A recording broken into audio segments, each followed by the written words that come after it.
In the previous episode, Damon was captured by Tripp. In order to save him, Alaric crossed into the anti-magic barrier, and because his magic was stripped away, Alaric began to slowly die. In the end, Joe saved Alaric, but he reverted back to being human. Elena attempted to cross the barrier to regain her memories, but Damon caught her just in time and she didn't die. In the end, Damon decided to let go of their love. Tripp's men used Sheriff Forbes as leverage, forcing them to exchange Tripp. When Tripp crossed the border of Mystic Falls, he died, because Enzo had secretly turned him into a vampire. While Caroline and Elena were hosting Thanksgiving at the dorm, Joe met with her younger siblings, Luke and Liv, and recounted the disaster that befell their family. Damon found Bonnie's teddy bear and decided to rescue her. Stefan, Damon, and Alaric set off for Portland to find the Gemini coven, where Damon met Kai's father. Picking up from the last episode, Damon, now held hostage by the elder warlock Joshua, explained how he escaped from the prison world. Damon's goal was to borrow the Ascendant. However, Joshua not only refused, but also became panicked, fearing that if Kai escaped from the prison world, the Gemini coven would face a catastrophe. Meanwhile, Liv revealed that the leader of the Gemini coven must emerge from a set of twins who must merge their magic. The stronger one will devour the weaker one. Liv couldn't bear to see her brother Luke die, so the two of them fled the Gemini coven. Joshua also explained the twin merge to Damon. If Kai escaped from the prison world, he would merge with Joe first. To protect the Gemini coven, Joshua decided to block Kai's path to obtaining magic. He resolved to cast a spell to eliminate his own daughter. Alaric and Stefan were stuck outside the barrier. Upon learning the situation, Joe, knowing her father's nature, guessed that he would take extreme measures. Unexpectedly, at this time, Joe suddenly had a splitting headache and vomited blood. Clearly, her father was trying to kill her. Joe instructed Alaric to find her magical artifact at a nearby old tree stump. Inside the prison world, Bonnie was confused. She no longer had magic power, and they were doomed to be stuck here. So why did Kai still obsess over her? Kai explained the twin merge. Back then, he nearly absorbed his sister Joe, but her magic disappeared without a trace. Their father then worked with the Bennett witches to banish him. It wasn't until Bonnie hid her magic inside the teddy bear that Kai finally solved the mystery that had plagued him for over a decade, where Joe's magic had gone. My sneaky little twin sister hid her magic. Joe had placed all her magic into the dagger that had stabbed her, and Kai drained the dagger of its magic. Bonnie, however, remained unfazed, as she was the only one who knew the spell to open the portal. Unexpectedly, Kai turned out to be a genius. After hearing the spell only twice, he memorized it entirely. All he needed now was Bonnie's blood to open the portal himself. With that, Kai stabbed Bonnie in the abdomen with the dagger. Learning that Joshua intended to kill Joe, Damon immediately intervened, but vampires were no match for warlocks in direct combat. Meanwhile, Alaric and Stefan found a rusty dagger inside the old tree stump. It must be explained here that prison world replicates everything in the real world, which is why there are two daggers. Alaric and Stefan used the dagger to break the illusion spell. Just as Joshua was about to stab Damon, Stefan rushed in, and Joshua cast an invisibility spell to escape. On the other side, Joe was on the brink of death. Elena, with no other choice, used her own blood to heal Joe in front of Liam. Liam was horrified by Elena's vampiric appearance. Elena confessed that she was a vampire, but Liam reacted violently. With no other choice, Elena erased his memories, including their dates and budding romance, completely ending a love that had never truly begun. The only thing Damon and the others gained was Joe's magical artifact. Furious, Damon complained about getting beaten up after traveling so far. Alaric told Damon and Stefan that the Ascendant wasn't in Joshua's possession. Joe had hidden it. To protect Joe from merging with Kai, Alaric refused to let the Ascendant see the light of day again. But Damon, desperate to save Bonnie, compelled Alaric to steal the Ascendant from Joe. When Stefan returned, he immediately went to see Caroline, and she had even prepared a special homemade lunchbox just for him. Stefan first defended his previous avoidance, then acknowledged all that Caroline had done for him. Caroline was full of hope, but Stefan always seemed on the verge of saying something but never did. Listen. Enjoy the leftovers. Elena found Damon drinking alone, clearly feeling guilty for compelling Alaric. Elena wanted to join him in saving Bonnie. Damon then recounted his and Bonnie's experiences in the prison world.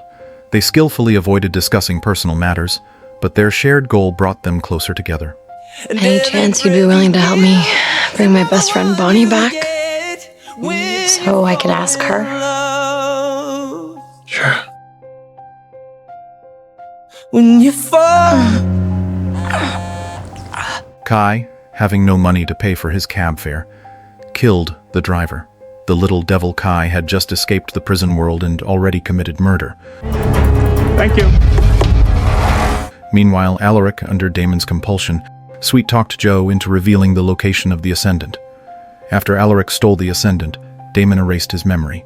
The Ascendant is the key to entering the prison world, and with Liv's help, Damon and Elena successfully entered it. However, after searching the entire town, they couldn't find any trace of Bonnie, and even Kai had disappeared. The bloodstains on the pillow indicated that Bonnie and Kai had fought a bloody battle. Both Elena and Damon assumed Bonnie had fallen into Kai's hands, unaware that Kai had already escaped from the prison world. Damon called Kai, hoping to negotiate. But to his surprise, it was Bonnie who answered. Upon learning that they had come to take her home, Bonnie was overjoyed. As mentioned before, Bonnie had been taken by Kai to Portland, but now she was rushing back to town and would arrive in about 7 hours. I'm going home. You're coming home. Bonnie and Elena were thrilled, but Damon wore a troubled expression, knowing that Kai had escaped from the prison world. In the real world, Kai arrived at the bar where Liv worked, staring at her for a long time. Liv didn't recognize Kai. After all, 18 years had passed. Liv. Ironic. After the Ascendant went missing, Joe furiously confronted Alaric, but he was completely confused, claiming he had no idea what had happened. But only the two of them knew the Ascendant's whereabouts. And Joe realized something was off. She suspected Damon had compelled Alaric. Alaric even defended his good friend, saying Damon would never do such a thing. The best way to confirm this was for Alaric to enter the anti-magic barrier. Elsewhere, Sarah, with Matt's help, finally met her vampire ancestor, Stefan. Enzo was always hovering around Stefan, constantly causing him trouble from time to time. When Stefan and Sarah were reunited, Enzo eavesdropped on their conversation, leaving Matt utterly speechless. Sarah was thrilled, recounting her journey to find her family.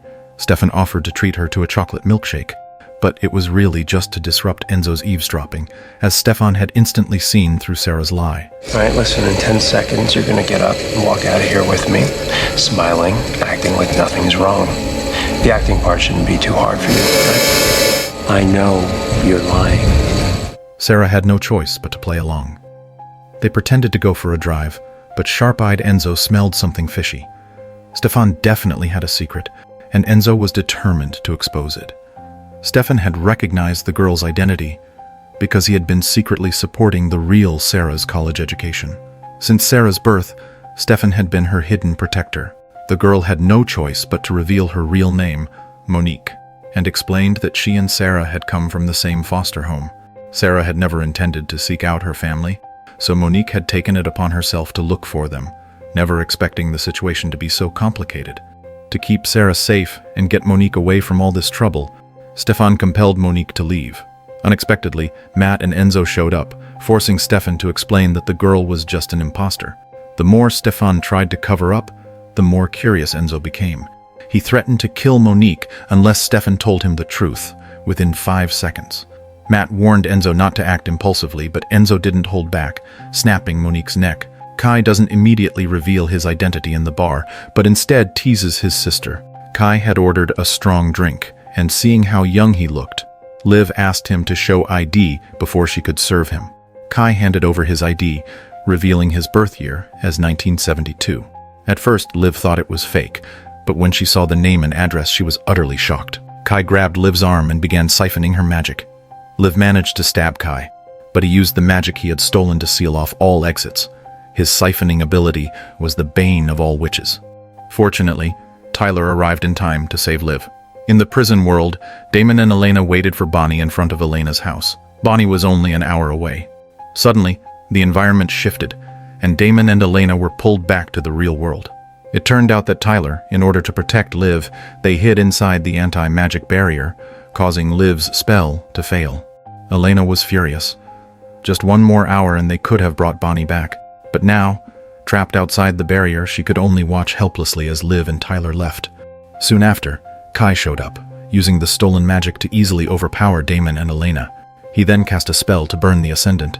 Elena refused to let go of the Ascendant, and the flames engulfed her. Damon rushed forward, but Kai immediately cast an invisibility spell. Damon calmed himself and focused on the air, using a wooden stick to strike Kai, knocking him into the anti-magic barrier. The fire on Elena's body instantly went out. Kai marveled at the barrier's magic, then turned and headed into the town. When Jeremy learned that the rescue mission had failed, he was filled with rage, but had nowhere to vent it. At that moment, Matt arrived, wanting to team up with Jeremy to take down Enzo. Alaric found Damon at the border, and without any explanation, he punched Damon. This punch was because Damon hypnotized him. When he learned that Kai had escaped from the prison world, Alaric didn't give Damon a chance to explain and hit him again. I told her we would be on the front porch. She'd probably be there now with about a half an hour to spare. She sacrificed everything for us, over and over again, and then we were supposed to be there for her. She's all alone.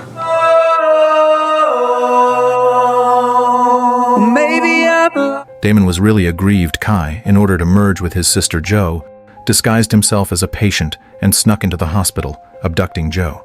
As soon as Jo went missing, Alaric immediately gathered everyone. Damon, however, wasn't worried at all. As long as Jo hadn't regained her magic, Kai wouldn't kill her. It turned out Damon had hidden Jo's magical artifact, but when he opened the frame to show it, he discovered it was gone. Meanwhile, Tyler, in order to protect Liv, had made a deal with the devil Kai. Not only did he steal Jo's magical dagger, but he also convinced Liv and Luke to go along with the plan. As long as Kai merges with Jo and becomes the leader of the Gemini coven, Liv and Luke will no longer have to fulfill the twin merge duty, allowing them to live normal human lives. The two sides agreed to meet at the cemetery by the anti-magic border. Today is Christmas, and Kai couldn't help but remark to Liv and Luke, It sure is nice to be around family for the holidays. Liv and Luke felt a bit guilty. After all, their sister Jo had once saved them, and now they were handing her over to a devil for their own survival. Meanwhile, Caroline was decorating the Christmas tree in her dorm, and Stefan came by to help, trying to make amends. Sheriff Forbes also showed up to spend time with her daughter, but suddenly, she collapsed. Caroline and Stefan quickly rushed Sheriff Forbes to the hospital. When Jo woke up, she was heartbroken over the betrayal of her siblings. Kai, trying to force Jo to regain her magic, repeatedly stabbed her with the dagger, but only if Jo willingly accepted her magic would it return. Luke, unable to bear it, tried to stop Kai, but under Liv's insistence and Kai's threats, he eventually backed off. When Luke returned to school, Damon was waiting for him. Luke refused to reveal Jo's whereabouts. Damon used reverse psychology, mocking Luke for being naive. I heard he killed 4 of your siblings, and that was without magic. That'll be fine. I'm sure when Kai gets all that power, he's just gonna mellow right on out. Sure enough, Luke called out to Damon and told him where Jo was. Meanwhile, Matt and Jeremy tricked Enzo, and working together, they managed to capture him. Matt could have easily staked Enzo through the heart with a wooden stick, but instead, he insisted on transporting Enzo to the anti-magic barrier. At the cemetery, Kai, having lost all patience, threatened Jo with Liv's life, forcing her to take back the magic from the dagger. At the same time, Damon and Alaric arrived. Damon distracted Kai by drawing his hatred, knowing that Kai would hide inside the barrier and taunt him. But the real attack was Alaric, waiting hidden within the barrier. Just as Alaric was about to pull the trigger, Jo appeared and stopped him. If Kai died, the responsibility of merging would fall back on Liv and Luke. One of them would certainly die. But if Jo became strong enough and absorbed Kai, becoming the leader of the Gemini coven, it would be the perfect solution. Despite Damon's objections, Alaric spared Kai's life. After learning about Sheriff Forbes' condition, Elena rushed to the hospital. Through compulsion, she learned from the doctors that Sheriff Forbes was in the late stages of cancer, but Sheriff Forbes had been hiding it from Caroline. Stefan decided to break the news to Caroline himself. Without magic, Kai was just a crazed bad boy. Alaric planned to imprison Kai within the barrier, buying Jo time to become stronger. Damon, looking to vent his frustration, exchanged insults with Kai from a distance. and one of his remarks ended up inspiring Kai. The anti-magic barrier was a powerful form of magic, the crystallized power of the travelers. Since it's magic, it can be absorbed by Kai's siphoning. Endless energy flowed into Kai's body, and a violent wind surged around them. Damon and Alaric finally noticed Kai chanting a spell, but how did he suddenly have magic? Meanwhile, Matt was driving Enzo across the border, but when he checked the body, Enzo was alive. Damon realized that Kai had absorbed the magic from the barrier. The good news was that vampires could finally return home. The bad news was that Kai now had limitless power. With a casual wave of his hand, Kai sent Alaric flying. Damon charged at Kai, but Kai used invisibility to escape. Enzo, instead of killing Matt, started lecturing him. If we've learned anything from today, it's that we should kill our enemies with haste. Then what are you waiting for? Go ahead and kill me. I said enemies. At the heart of it, Enzo was simply jealous of Stefan. Stefan had everything Enzo wanted. After learning about her mother's condition, Caroline wanted to heal her with her vampire blood, but Stefan advised against it, as there were no successful cases of this working. The tumor was growing rapidly, making surgery impossible, and chemotherapy ineffective. In despair, Caroline broke down in tears, and Stefan pulled her into his arms. After the barrier disappeared, Damon finally moved back into the mansion. Stefan gave him a Christmas present. Not long after, Elena showed up. She knocked on the door with hopeful anticipation, but when Damon answered, he acted as though she wasn't even there. Anybody there? Damon, what are you doing? Are you gonna let me in, or...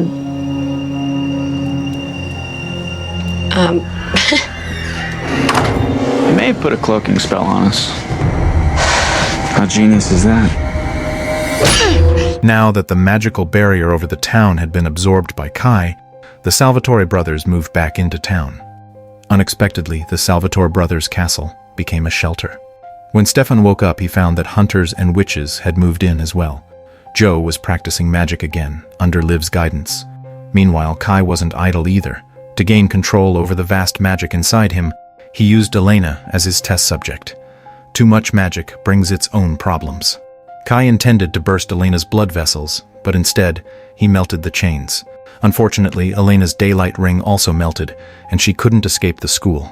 But Elena wasn't one to back down. She hid in the chemistry lab. When Kai caught up to her, Elena ignited her hand to create a fire source, then turned on the gas and launched a flaming attack on Kai. After briefly shaking off Kai, Elena quickly called for help. The first person she thought of was Damon. Kai has me at the high school. I need your help. Whoa. She hurriedly hung up and kept running, but Kai caught her again. Kai tried to choke her telekinetically, but his first 2 attempts failed. Elena is simply an indestructible tool person. To save Elena, Damon brought along the witch Liv. They arrived at the back of the school, and just as Liv was preparing the ritual for the invisibility spell, Liv suddenly disappeared. It turned out to be Luke's doing. He didn't need a ritual to cast the invisibility spell. This showed that Luke was actually stronger than Liv. If they merged, Liv would likely be the one to get absorbed. Damon had no choice but to switch to the backup plan, letting Joe handle the situation. Luke abducted his sister Liv, under orders from their father to bring her back to Portland. But Liv knew that once they returned home, their father would force them to merge. Liv had always assumed it would be her brother who died, until Luke revealed his true strength. Liv finally realized that her brother had always been stronger. Liv didn't want to go with Luke, and Tyler rushed in, offering to run away with Liv to the ends of the earth. In the end, Luke changed his mind. Not if my destiny equals killing my sister. After Damon and Joe snuck into the school, they unexpectedly ran into Kai around a corner, causing their hearts to race.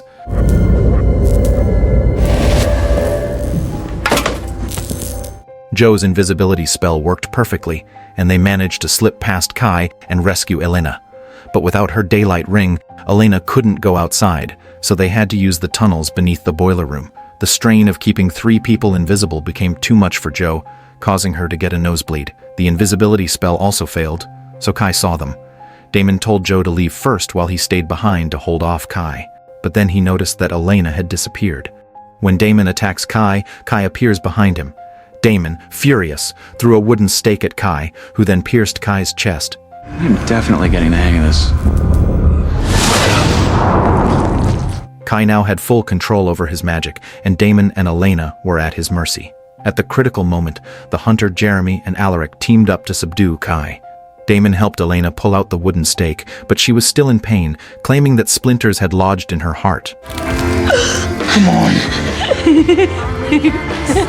It turned out to be one of Elena's pranks. Though she hadn't regained her memories, her recent experiences had made her fall in love with Damon all over again.